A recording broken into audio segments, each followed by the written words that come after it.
All right, I was just talking about nuts. These are, in climbing terms, what's called climbing nuts. Like also called stoppers. There's a few different names for them, but this is what the original. You can imagine like lead uh, hexagonal nut pieces turned into eventually. They decided that what they could do is put a wire through it that you could easily clip onto right here, um, and it's made of aluminum. Aluminum is very nice for this sort of purpose because it's a nice soft metal and it could wedge into the rock a little better than like steel. Also lighter than steel. Um, I, so these are nuts. Like nuts are what's known as passive protection, meaning you wedge it into place there, and you can see how this crack over here is tapering down, and this tapers down in this direction. And also, if I could flip it in this direction, it tapers down. Also, you can see it's not as dramatic as a taper. Um, and then, that's the opposite side of it. So basically this can be used, and it's efficiently used. And actually, let me take a look at the top of it too. You can see there's a little bit taper down in this direction too. So this piece of gear, the passive protection, can be used in 4 different ways, like that, like that, like that. Each time you're looking for a particular size and type of taper. This is very typical where I've got a bunch of different sizes on the same carabiner, so that I could flip through and figure out which size fits in where. So what I would do to place this is look for, like this is, I made this, it's a perfect constriction.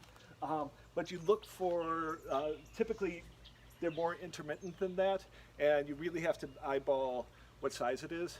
So I'd look for, I can place this basically anywhere, look for the proper size, wedge it in there, and it's incredibly powerful in the downward pull.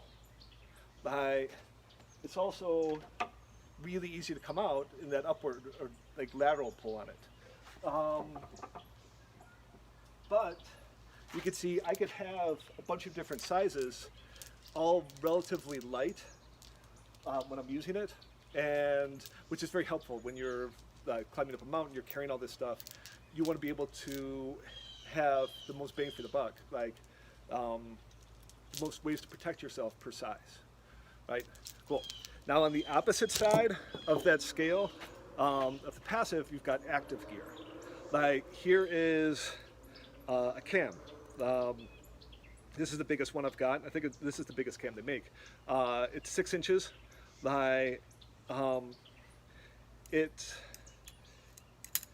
It's active, like you can see it moving there. Active placements. Now the thing about cams is that they're good for what they're assuming is in a fall. Like if I fall on this, and this wants to open up, like so it needs movement to be able to work properly. So see how it gets wider as it opens. So if in a fall, like it wedges in harder, which is great, like which is exactly what we want. Like so, into the crack, like we could just blink, wedge it in there. And one thing that's really nice about it, as opposed to this passive piece, that it could handle outward pull better. So I switched that to pulling outwards, and it's still stuck in there. It doesn't want to move as much as this guy would want to move, right? Cool. So that's active gear. And actually, let me show you this one. There's a few different types of active gear. Like the first one I showed you, we've got 2 axles on here, which allows you to have a wider range of motion, and a wider range of usability. Then you've got a single little axle in the middle, which not as wide of a range, but oftentimes a little more powerful.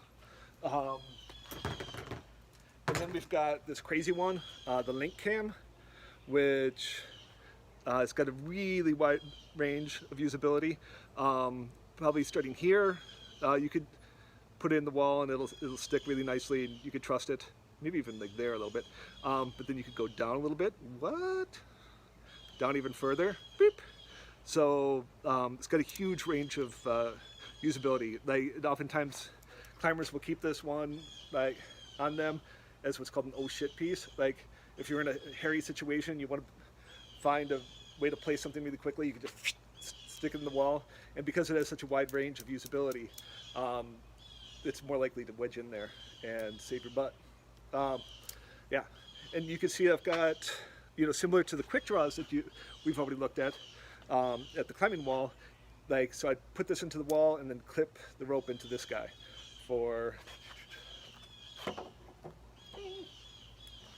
to protect myself as we're going up the wall.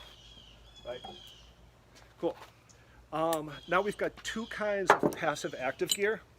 One is probably the favorite of North Carolina climbers. This is called a Tri-Cam. It's a Tri-Cam because you could use it in 3 different ways. You could use it similar to a nut, where it wedges in there like this, or it wedges in there like that. Also, I could set it like this, so that as I pull down on it, it opens up like this, and see how that gets wider, which is really helpful. North Carolina, we've got quartzite and granite.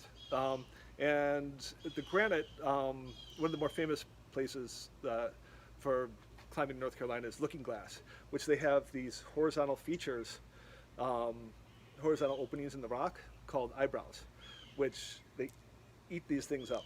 So for how I'd use this is I would stick it into, this one's a little bit small for our purposes, but I could stick it into a horizontal crack like that and wedge it in. And so what happens is it sticks in that crack, and as you pull it out, it enlarges and then wedges in there. Now, the movement, they're pretty bad when you move them side to side.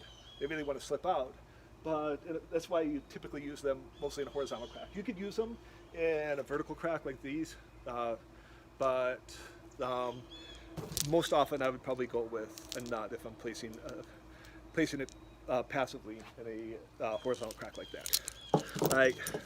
Our third option for passive active is a hex, which in the hex you can see it's hexagonal shape, and you can see the origins that it came from, the original nuts that the Brits were picking up off the sides of the railroad tracks.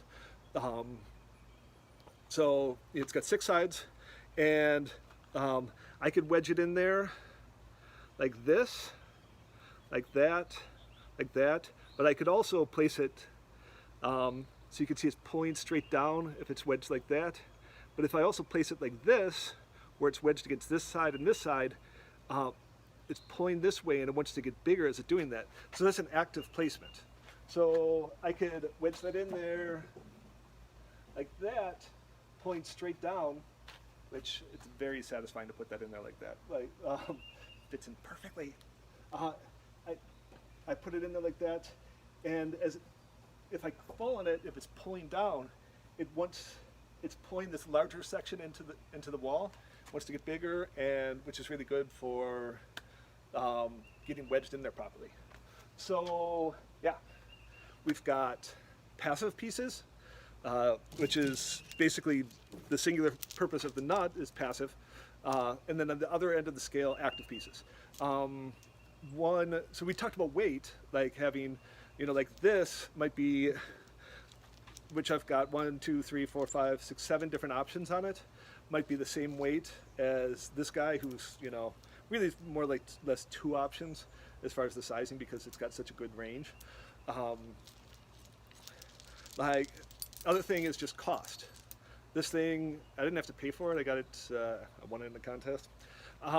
But I think it's like 120 bucks or something like that, something kind of ridiculous. Where all these together is like 30 bucks. So relatively inexpensive. Yeah. So passive, active, the cams, those are active. And then passive active, which is the, hopefully I remember to say the name, Tricam. Yeah. And then the hex wrench, or the hex protection. Yeah. So these are all things you would place going up on a climb. But excellent. All right. I will send the other notes in the email. But let me know if you have any questions. Hopefully that was clear, concise, and enjoyable. See you later.